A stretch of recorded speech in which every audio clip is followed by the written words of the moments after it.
We are privileged to have with us tonight Viscount St David's, who is going to say a few words on how to put the country right. Thank you.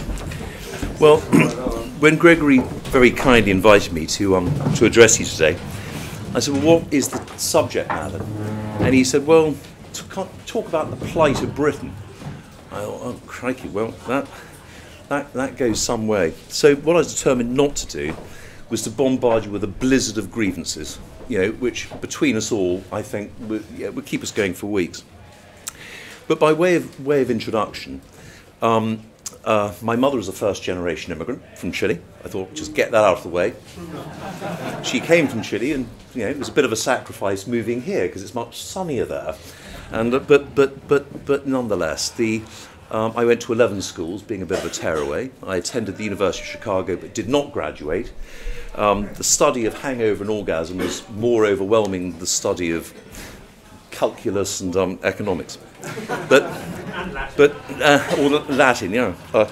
So I describe myself as a humanist libertarian. And what that really means for me is the only thing I wish to impose on my fellow man is freedom in a cultural context. And what does that mean? The cultural context exists in every society of substance and worth. So an example would be, you are free to do whatever you like as long as it doesn't affect the freedom of other people.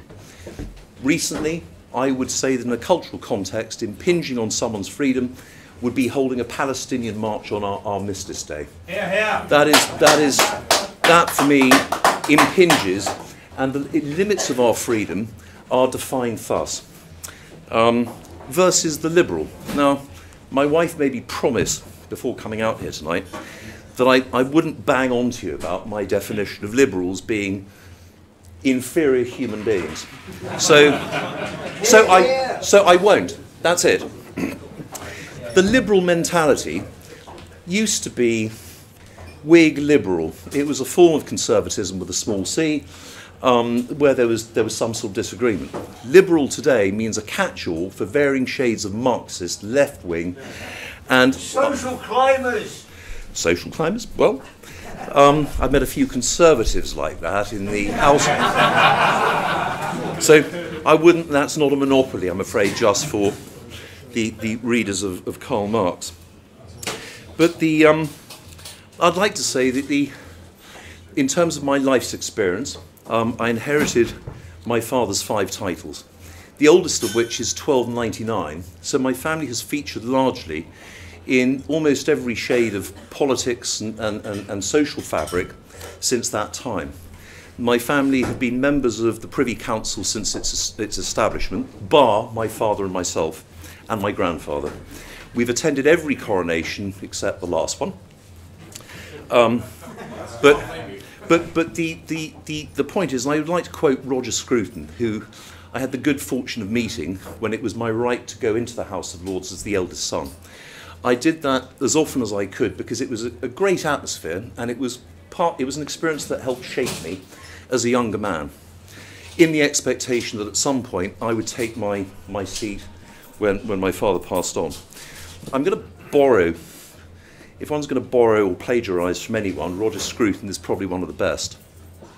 He defined a culture in many ways, but one of his definitions and the obligation to the culture is that we are custodians. We have a trusteeship obligation to previous generations who at enormous sacrifice secured and evolved the freedoms that we've enjoyed from the point at which we've been born.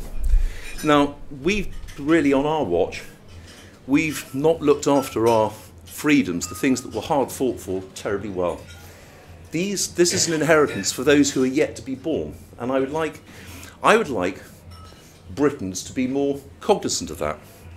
For my part, I look at my family history, and I'm frustrated in myself because I feel the necessity to at least get something on the scoreboard that is commensurate with the achievements of previous generations, if not improve. Now, this hereditary principle is not confined to the peerage. I think this hereditary principle exists, or certainly should be recognised within every family. Every genealogy shows merit. And we should be doing at least as well, if our parents are wastrels or grandparents, my grandfather certainly was a wastrel, there is good in every family line. And that should be recorded. And that sets the path for how we bring up our children and how in turn they will bring up future generations. And it preserves that cultural context that I described earlier. Growing up, I believed that the world was fit for purpose, that there were adults running it. So when I was doing whatever I was doing in my 20s and 30s, I thought that my society, my culture, what my great-great-grandparents and forebears before then had created was in safe hands. It came as a very rude shock that that was not the case. There were no adults at the helm. The world is not fit for purpose. What makes it fit for purpose is our input into that world, which is why groups like the Traditional Britain Group are so desperately important. It is no one man alone or group, small group, disparate of individuals that affect the outcome of our future society. So, moving on to, I keep these notes by the way, because if I come off them I get myself in terrible trouble. And I'm glad to hear there's a barrister in the house, by the way. Could you make yourself known? Criminal or civil? There's two, actually. Oh, brilliant. Well, I might speak to you later on. Yeah, here we go. Well, moving on to who we believe, or I believe rather, and I'll generally speak from a first-person perspective. I took the view that the people who govern the country, you know, when I was growing up, you were taught about Macmillan and Enoch Powell and Harold Wilson, what have you. They all look relatively sane and sensible and intelligent. And it's intelligent people who try and fathom their own ignorance, i.e. an intelligent man looks to see where he's weak. And actually what I've realised over the years is that our political class is different from you and me. They're not interested in their weakness. They're interested in satisfying some notion of entitlement. Some, you know, in their little lives, having a play on the ultimate train set that is the government of this country. As a member of the Parliament, you govern our laws, you debate from whatever position you think you have.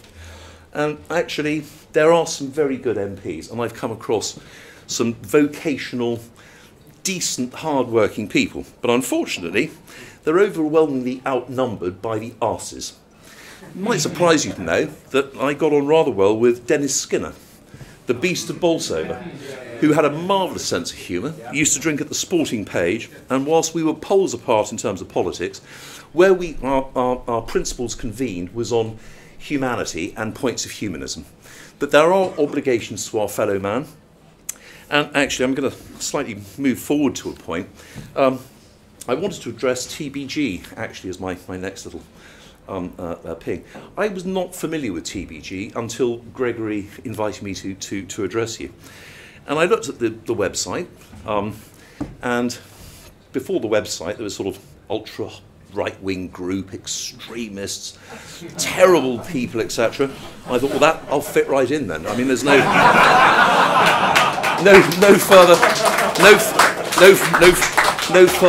further research required. But in actual fact, I think coming back to the liberals, if you don't agree with the liberal, then you must be a Nazi, you know, or a fascist, or something which is objectionable, you know, or a paedophile. It's just nonsense. And actually, looking at the 21 objectives, I went through each one in turn, and the objectives are all laudable and noble. And I don't use that word noble lightly. There are too many words that are used too lightly these days. Like, I'm humbled with all my heart. The word I hate most is literally. I'm literally dying. It's like, taking a fucking long time to do it then, aren't you? I mean, you know, when you get some television presenter saying, we salute you. Well, a salute used to be a valuable gesture, normally from a monarch or a commanding officer or from a group of men who are uniformed with a vow of service. Now it's from a television presenter. What the hell does it mean? What, you salute some rap artist for getting out of jail on a cocaine charge? We salute you. I mean, it's utter nonsense. But there is a particular... I did have a question for the TBG, number 21 on the list, is that we reject the heresies of the age. It didn't actually say what these heresies were, and I'm just wondering if anyone might contribute and just give me an idea of a heresy before. LGBT. Well, LBG&T is, you know, I cover that. Sorry. Another myth is Islam is rooted in peace. Oh, okay. No. Okay. Well, it was critical race theory. Okay, absolutely, fair enough, but it was just not defined on the website because I give my wholehearted big tick. But there was one beautiful one, which is the Britain group is against the purely materialistic conception of life. And why that's beautiful is that regardless of your political hue, greed and selfishness is attributable to this modern world with media, Amazon, the whole bit. And actually the statement that life is not purely materialistic, and the word conception as in concept, or conception as in birth. And I think actually the obligation, the paternalistic and patriarchal obligation to our fellow man, either as an employer or in everyday life, as I discovered in prison, which I'm going to illustrate later on. Do you know what? I found great humanity in a very difficult environment. And in the words of Oscar Wilde, where there is suffering, there is holy ground.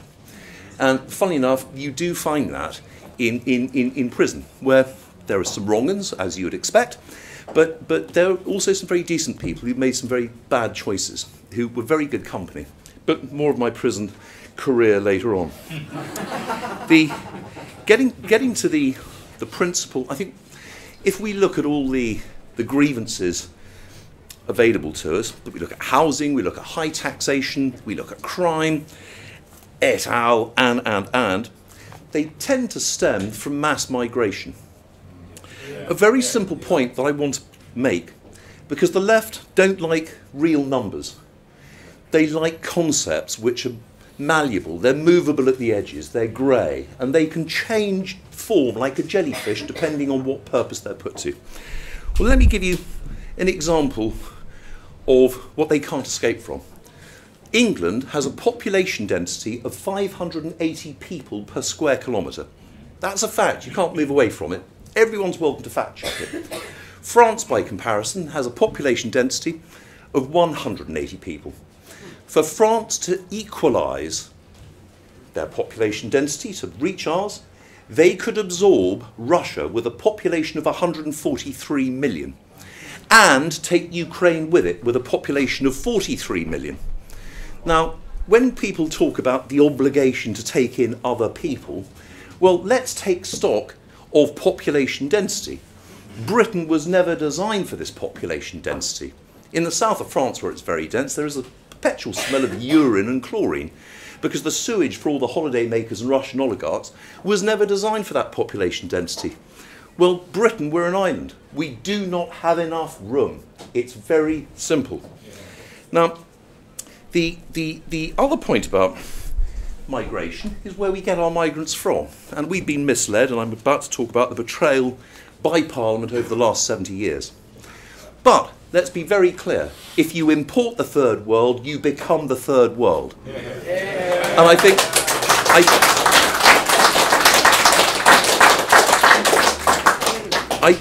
I think that's always worth bearing in mind. And even as a throwaway, it might be slightly provocative, but it's true. Why do people, and I will say from inferior cultures, come here and expect to be treated as we treat ourselves?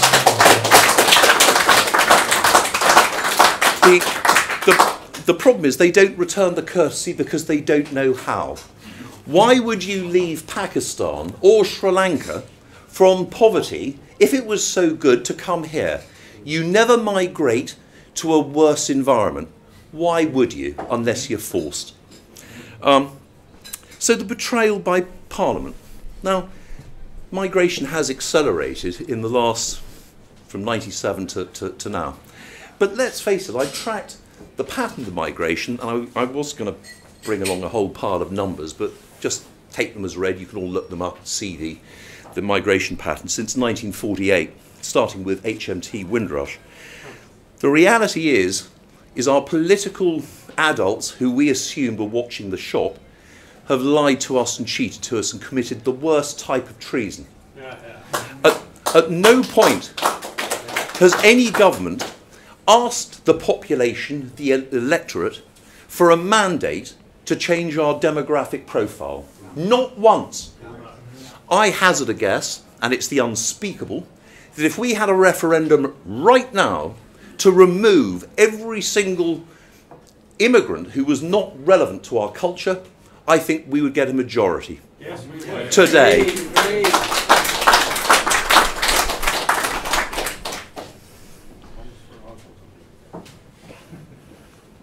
Oh yeah, here we go. So coming back to the changing nature of Parliament, I wasn't really around to listen to Macmillan or Harold Wilson and that lot. I do remember the power cuts, though, that as a child I thought was really exciting. Candles and paraffin. Remember those boxes with the pink elephant you bought all that stuff from? Well, I think I'm one of Thatcher's babies. I'm 57, and she was, for me, the mother of British parliaments. I've been a Conservative voter since I could vote. I am the absolute bellwether of Conservative fortune, I believe. My father, as they say, was a government minister in the House of Lords. He entered in '92, served as a Lord-in-Waiting to Her Majesty, and John Major. Now, when Margaret Thatcher was removed, and I became more politically aware, I'd like to take two particular individuals who are lauded in the press as big beasts and grandees of the party. Now, I don't know what people mean by big beasts or grandees. I presume that it's some sort of token of affection and grandiosity. Well, if we take two of them, John Major and Ken Clarke. Now, I'm going to get to the ERM in just a moment. But if we look at the career history of Ken Clarke, he's never had a job in his life. He graduated from Oxford and went into Parliament. The intervening bit, whether he had a paper round or what, I don't know. But he didn't actually have a real job.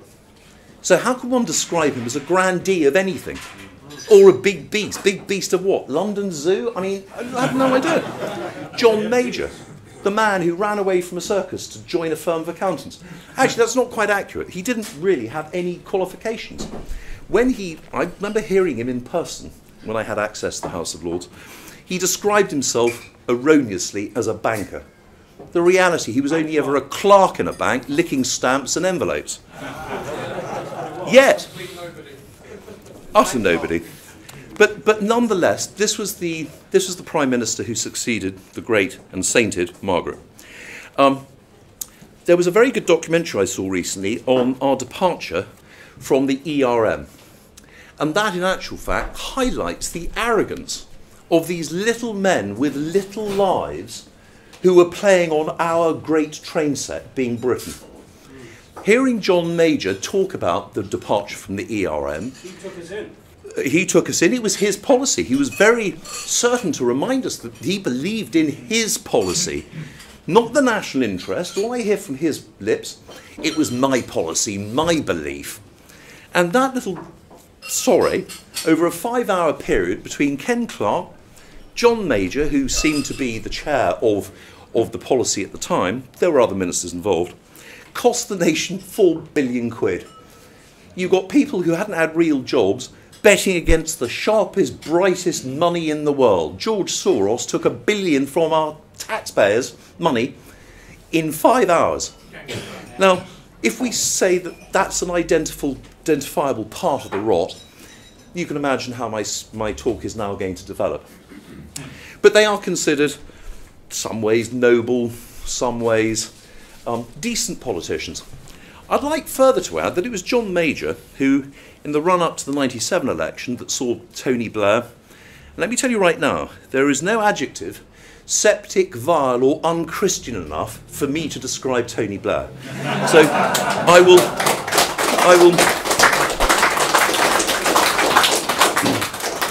will not talk about him any further. But if you remember that brilliant advertising campaign put forward by the Saatchi brothers, and it showed Tony Blair conversing with the devil. what have I got to do to become Prime Minister? It's like, tell them what they want to hear. And that was a real winning, that was an effective advertising campaign, because it told the public all they really needed to know about Tony Blair. John Major pulled it on the grounds that he believed, when interviewed, why did you pull that? It was a very effective campaign. It kind of told the story as it was. Well, I believe that Tony Blair was a good family man. Ask Rupert Murdoch.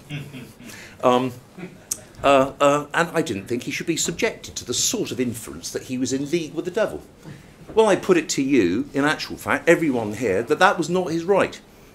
They used to say that, you know, in the playground when I was growing up, don't make it personal, because then you lose the argument. Who's heard that? As soon as you make it personal, you lose the argument. Well, you know what? The Marxists specialise in making it personal, deplatforming people, dragging out any possible comment, recategorising it to make you a demon. My view is, if you can take the ball, take the man as well. Two wrongs don't make a right. Sorry? Two wrongs don't make a right. Well, I'm glad you say that. The fact is, there are lots of losers who might agree with you, but on the whole disagree with you. One of the best quotes I've heard recently was Bernie Ecclestone. Show me a good loser and I'll show you a loser. So the reality is, if you're going to a fight with a flamethrower, don't go with a toothpick. We have to win, because we're about to kiss goodbye to our traditional Britain and every conception we have of our culture. So standing on a point of don't make it personal, make it deeply personal. When the SAS plan an assault, they don't go in there to lose. And if an innocent person gets shot, so be it, because the outcome is more important than the actual fight itself. This is guerrilla war. There is no such thing as a nice rule and gentlemanly conduct. You've only got to look at the House of Reptiles, and you see this the whole time. The quality, the measure of debate is all personal. You know, from the Conservative benches as well. You know, what's her name, Rayner, crosses her legs, and you get all sorts of rather interesting remarks, actually. But it's not a comedy shop. These are the people who run our country.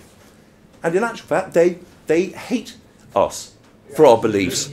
They absolutely despise our way of life, and relentlessly they will impose their values on us, despite the protestation. And I'm going to get to the next point about the politicisation of the judicial system. So what we've seen since Margaret Thatcher, and maybe I view her with rose-coloured glasses, but that was an impressionable period of my life, is you've seen the contamination of key ministries. And those key ministries are unaccountable, and they don't have any standards for failure or success. There is no performance way of judging them, as you would in a business, where if you don't meet your budget, you don't meet your targets, you're fired. Well, you'll be replaced with someone else. And these ministries, education, you have the civil service, and you've got the judicial system. Now, if we start with education, and you believe the long march of the Marxists, in actual fact, Marxism was never going to be won with a simple action or a couple of battles. It was unidentifiable. It was the secret enemy. So I put it to you, in the 1950s, if you appoint the head of a department at Oxford University, who was a few degrees off the central course, a bit like an oil tanker, in 30 years' time, your oil tanker is very far from where you'd intended to navigate. Education has come really full circle to compare with Stalinist Russia. When you have people cancelled by universities of renown because the opinions don't agree with the students' safe places, that's not education. That really isn't. I mean, that is just complete nonsense. And you know that society has become decadent, almost beyond repair, when in actual fact we legislate in favour of laws and principles that are against nature. We've now protected 72 genders that don't bloody exist. I mean, would you protect against some animal that you've seen in Harry Potter? A three-headed animal, you know, go to the Royal Society of Birds. No, of course not. It's nonsense. If we look at the civil service, it's exactly the same. They are unaccountable. They're not elected. They are placed. And how do you gauge their performance to the extent you can say, you've all failed, go away, we're going to replace you. Now, if you look at the legislation record for Margaret Thatcher, during the period of her tenure, she was able to pass in the region of 19,700 laws, most of which were far-seeking and quite substantial. Tony Blair managed almost 27,000 in a commensurate period. So either the civil service have really improved, I mean significantly, by a factor of almost 50%, highly unlikely, or in actual fact, they're applying their own individual political principles to act as a gear or brake on legislation from governments that they don't like or don't approve of. That is a terrifying prospect. It's a terrifying reality, I should say. Interestingly, John Major, given his due, passed 15,000 laws, but most of which were secondary and tertiary legislation. So this was sort of nipping around the edges, as you would expect from a man of his lowly calibre. The judiciary. Now this is where it gets sort of interesting. I'm a great fan. I'm Catholic as well, by the way, so I'm talking to you as a member of the smallest ethnic minority on the planet. I'm white, heterosexual, Catholic, and a hereditary peer. There are only a couple of dozen of us. We should be protected, but we're a bit like pheasants, open season. But unlike pheasants, there is a anyway. One of the at university for the short period or 2 years I was there, one of the philosophers who I took a great shine to and still do is St. Thomas Aquinas, who in his great tome Summa Theologica basically gives us the blueprint for the principles of justice. And the principles of justice are absolute in themselves. Now, I know we've got a couple of lawyers here, so if there is a professor of pedantry from Dull University, now is your time to contradict me. No, good, excellent. And these are principles. When you go to court, you know that there is a law that governs the progress of your case and the process of the court. It is not discretionary, where the law itself is advisory only. Now, what we've seen, and we see it's great to have Gunnar Beck here.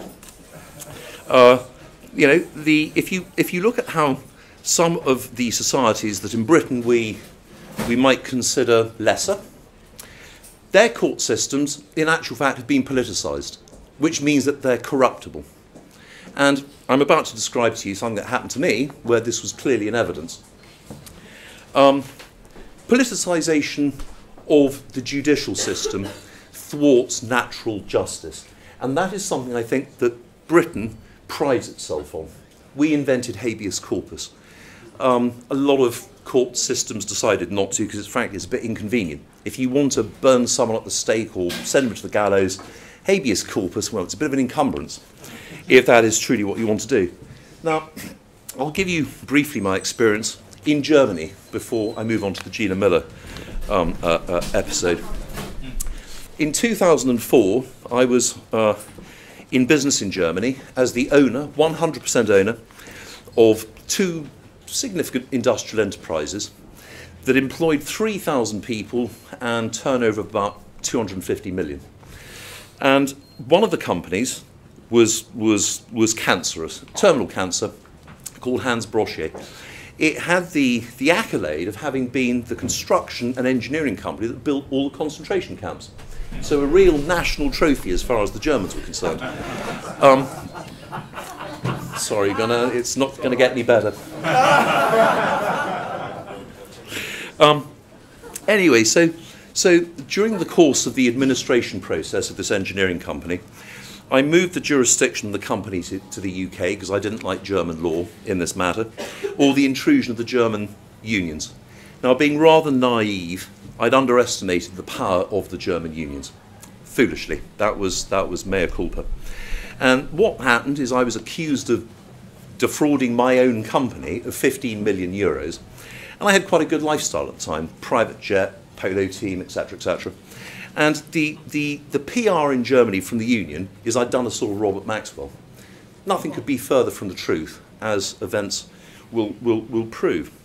So in Germany, they can arrest you on suspicion you might have broken the law. And what happens is they arrest you and they put you in a high security prison.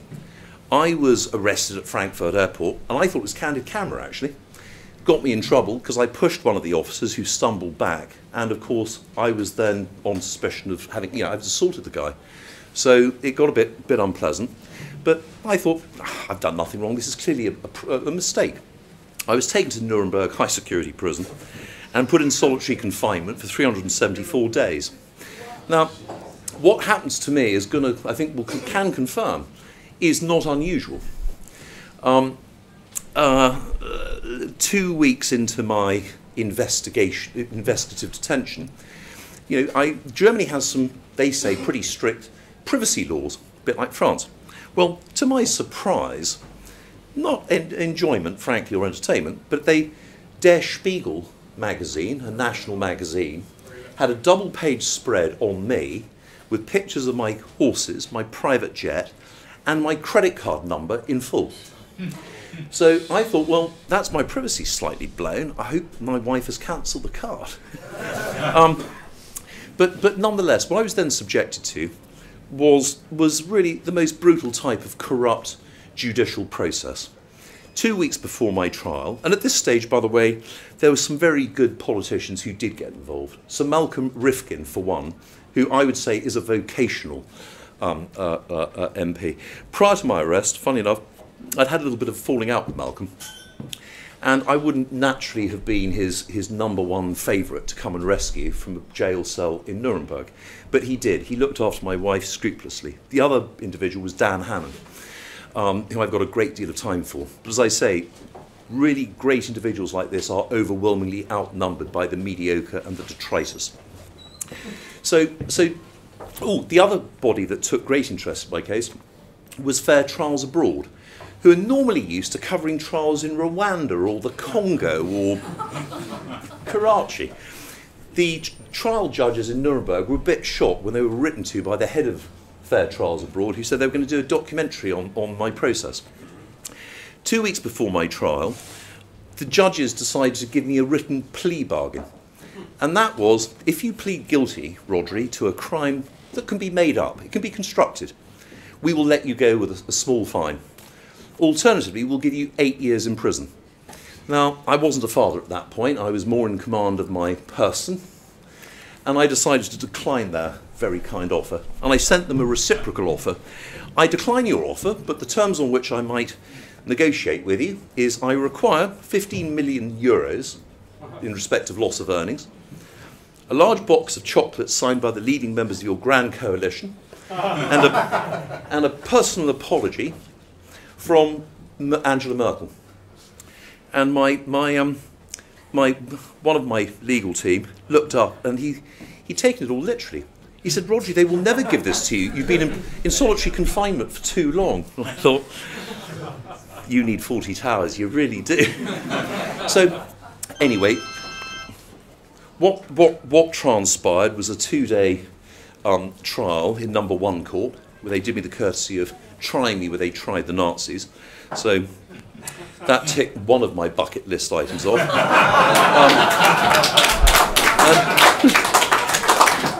They found me guilty. The judges actually didn't question my integrity. They said, this is not about honesty. This is about you jeopardising the jobs of workers of a historic company. And they found me guilty, actually, of jeopardising 24,000 euros of share capital of a company that I owned 100% of. And to this day, I have yet to find a lawyer who can explain that it was anything other than a political stitch-up and to save face for the judges. There are some fruitier stories to do with the trial, but I will not go down that route. Unfortunately, I am prone to Tourette's, and if I get in a certain rhythm of swearing, it becomes insufferable and I can't stop. So I'll leave it there. The Germans did have the kindness, though, to send me a bill, 28,000 euros, for my stay in their prison, which I thought was, as privatisation of prisons goes, is a pretty good initiative. But there, to me, was a very clear example of politics taking precedent. They wanted a result, they wanted an outcome. It had nothing to do with justice or the law. Now, that was in Germany. And as I mentioned to Gunnar, German national, I was happy to live with that because it wasn't my country. I was not there as a businessman. I was there as a businessman, but within their cultural context. And if that's what they do to businessmen, well, so be it. Just move on, don't shed a tear. And that was fine. And after a year in solitary confinement is a challenge. Some friends of mine say, I don't know how you did it. I can guarantee you everyone here would do it. It's very simple, and it's quite therapeutic in a way, because you don't have an option. It's not like going on a yoga course where you can leave at any time. But particularly the British, who the Germans do have a profound respect for in prisons, they're astonished by our resilience. And it is something which I certainly appreciated. Now, Gina Miller, boy oh boy, that was quite something. So, off the top, we all know what happened during Brexit. I'm a firm Brexiteer. I believe in the sovereignty of our country. All the reasons, and I think when Michael Caine said he was a Brexiteer and asked why, it's like, well, I'd sooner be in charge of our own country and poor than run by someone else and a bit richer. And so the economy, everything that we expected from Brexit is within our own control. And if our politicians have mucked it up, well, we've mucked it up, but we've got the opportunity to do what we want. Alan Clark said similar things. I'm sorry, sir? Alan Clark said similar things. Yeah. Funny enough, I thoroughly enjoyed the Clark Diaries. I mean, so to my disgust and horror, a first-generation immigrant decides she's going to take it upon herself to settle in my country with 1,000 years of our tradition, history, and legal process and parliamentary, well, 500 years of parliamentary process, and challenge my country when the people have voted, albeit by a narrow margin. I mentioned earlier that my mother is a first-generation immigrant from Chile. She would never, and I was brought up with this, never deign to intrude on my father's territory in the same way that he would never deign to vote in Chile on any issue at all. Anyway, in a moment at peak on Facebook, and I had it was a closed group, fueled by Johnny Walker. Good old Johnny. I decided to vent in a moment of rage, and what I wrote was £5,000 to the first person to accidentally run over this bloody troublesome first-generation immigrant. If this is what we should expect from our immigrants, send them back to their stinking jungles. Now, didn't think anything. I've got to say, this is the first time I've had a round of applause for that. Thank you again. Well, nothing really happened until 4 months later, 6 o'clock in the morning, there's a tap on my door in our apartment in Knightsbridge. And it's 2 detectives and 5 or 6 policemen in all the black kit, stab-proof vests. They're tooled up for a real fight. Now, they know that they're arresting someone who's in their early 50s in a flat in Knightsbridge, unlikely to be real aggro for them, but they've made a point. So they burst in, Starsky and Hutch and their SWAT team, and need to say I'm just in my underwear, my boxer shorts. And they ask where my computer and my electronic equipment is, which they've taken. The funny thing is I used to be in the firearm business, and as a souvenir, post-1997, when Dunblane killed my gun business, I had a deactivated pistol on my desk, which I use as a memento paperweight, and it's beside my computer. So you've got a policeman who's picked up my computer and completely ignored in plain sight a handgun on top of a file. I mean, because in my mind I was wondering, should I mention it before he sees it? I thought that'd be the responsible thing to do, because otherwise it looks as I'm hiding something. And then they will get cross and I'll get tasered. I thought, no, bugger it, I won't say anything. They're intruding because of my property. Don't have a warrant for it. Anyway, I'm cuffed up. All of this is being recorded on. They didn't have a warrant for it. I'm sorry? They never had a warrant. They didn't? They didn't have a warrant, did you say? No. Oh, no, they had a warrant for the Gina Miller thing. Right. So there I am. They're slapping on the old cuffs. And of course, I'm not terribly bothered because I've been through the German thing. And the Germans know how to arrest people. I mean, they really do. They're quite good at it. So this lot would, yeah. So, and I thought, introduce some humour.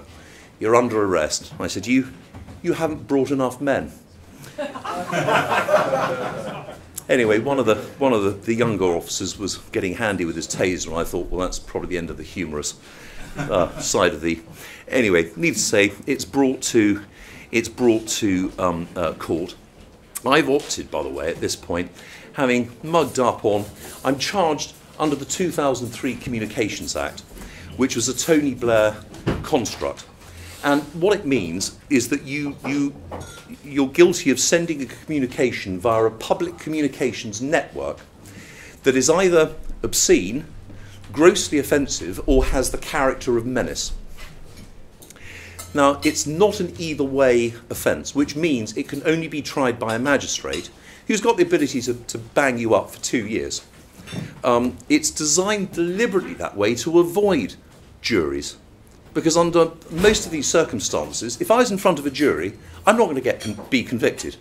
12 reasonable men would not have construed my words, perhaps distasteful, perhaps unkind and ungentlemanly, but they would not have construed those words as a genuine attempt to hire an assassination on Facebook. Hands up any of my 600 buddies who fancy a pop at running someone over for $5 grand. I mean, but that actually was an aggravating feature in my trial, and I'll come to that in a moment. It was just the right amount of money for a hit, according to the CPS. If I put 10p or £1 trillion, it wouldn't have had any significance. But the fact it was £5 grand gave weight to the charge. So there it is. Anyway, so I'm facing that, and I thought, this is all a bit of a joke. You know, I mean, who can take it seriously? The investigating detective wore skinny fit jeans and he sort of shimmied everywhere he went. And he was determined, he was quite young, I think it was his first major case. And I thought, this isn't going to really go anywhere. So, you know, I spoke to a couple of barrister friends of mine who said, yeah, I mean, it doesn't really make much sense. And you've got a couple of good authorities from previous cases that have gone to appeal. So I thought, great, this is my time to be Perry Mason. And in the first hearing, I was taken to court, and there was quite a crowd there, actually. I was very surprised. There were newspapers, and it was just, this is Westminster Magistrates' Court, and people actually came into the courtroom just to hear what was going on. Anyway, I was sat in the defendant's cage, glass walls, and the court clerk said, "Mr. Phillips, please rise." I thought, to add insult to injury, they can't even be asked to get my name right. I thought, well, I'm not standing. If they're not going to play the game, well, neither am I, frankly. I mean, you know, it's outrageous. So I just sat there. "Mr. Phillips, the court wishes you to rise." I thought, you may as well talk to the wall, mate. You know, there's no Mr. Phillips in this little cage. And he then said, "Well, is there a problem?" And it's like, well, what problem? He said, "We've asked you to rise and you're not rising." I said, "Well, you're not asking the right man." He said, "What do you mean?" I said, "My name is not Mr. Phillips." Now, he said, "Well, what is it then?" I should have said Tony Blair, but under duress of court, I didn't think that quickly. But no. Well, anyway, I said, "Look, it's Lord St David's, actually, and you sort of ought to have known that." And the newspapers the next day made a sort of big thing that I was entitled toffee-nosed, arrogant, unpleasant man who had no respect for our courts. Well, actually, I hazard the case that the opposite is true. It's because I do have respect for our courts, which I presumed at that point are the best in the world and our inspiration for the world. This is how you run courts. We used to run India, the empire, on a fraction of the civil service we do to run London. 4,000 civil servants from the entire empire in 1900. Well, there you have it. So I thought I was doing the court a favour, but that's not how the press that wanted a particular type of persona to be covered. And actually, when we stepped down and they set a court date for my trial, the clerk of the court, to be fair to him, he was mortified. He said, "Look, I'm really very sorry. It was the CPS who handed me the file, with your name, and I just assumed that's what it was. I agree with you. This is a terrible occurrence. And actually, the woman who was prosecuting the CPS was exactly what you expect of a left-wing lawyer who hated a hereditary peer. And that was it. So she wanted to try and insult me. Oh, yes. And anyway, cut a long story short, I get in front of the main event, Emma Arbuthnot, and I'm representing myself. And in a nutshell, there are two key elements to prove a crime, having sent a message that has the character of menace. That's the criminal part of it. One is that the complainant must be a reasonable person, i.e. third party, completely unrelated. So Gina Miller was the only complainant, with a pseudo-journalist called Matthew Steeple, who also complained. It so happens that he was in her employ. So he was not a reasonable third man. You, sir, if you'd considered that that was a serious death threat, you have to phone the police. But it's you, not Gina Miller, or anyone related to Gina Miller, or you, or you. The second condition, as proved in the authorities of the Court of Appeal, is that the complaint has to be on a timely basis. The commission of murder waits for no man. So a period of a week delay is considered too long in the proof of a crime. You've got to do it immediately. It so happened that both Gina Miller and the second complainant took 3 months and corresponded with each other, say, did you remember to make the complaint? Well, if you're scared that someone's about to run you over or stab you in the head, you don't wait 3 months going, oh, I forgot to do that. Oh, got away with it today. Hopefully I'll... So anyway... I made all these points to Emma Arbuthnot, who said, characteristically, she said, I have to listen to Gina Miller, who says she felt violated. And I thought, well, hang on, I'm facing a prison sentence here now. What I thought would be a bit of fun, representing myself, has actually turned into a custodial sentence. She did congratulate me on my defence, but nonetheless, it was custodial, and it was predetermined. No one had received a custodial sentence for that offence. And they thought, hey, get a hereditary peer, someone from a real small ethnic minority, bang him up. You know, the colonial bullying. And that was it. They gave me 12 weeks. I was given the chance to apologise to Gina Miller pre-sentencing, and I declined. It's like, well, don't you think it would be wise pre-sentence? And I'm considering custodial. You might apologise. He said, no, not in the slightest. It defies all principle and would completely negate my otherwise excellent defence. Bang, done. 12 weeks, I'm off. So I'm sent to Wandsworth, put in segregation, because I've also been usefully labelled a racist. As I'm led into my cell, which is where all the bad boys, you know, nothing is movable. The only thing that moves is your loo roll. The warders bring in the screws, bring in a television and turn it on, say it's BBC One, it's the news. Who should appear at exactly that point? Gina Miller saying he wasn't sentenced harshly enough. I blame the prosecution. She retracted the next day, probably the advice of PR.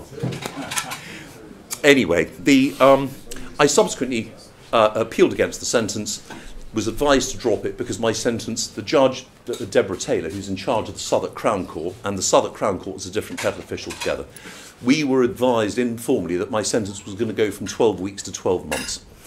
And there it is. So we dropped that. I completed the rest of my sentence in a B category prison, HMP Thameside. My cellmate was serving 11 years for attempted murder, but he's now my godson.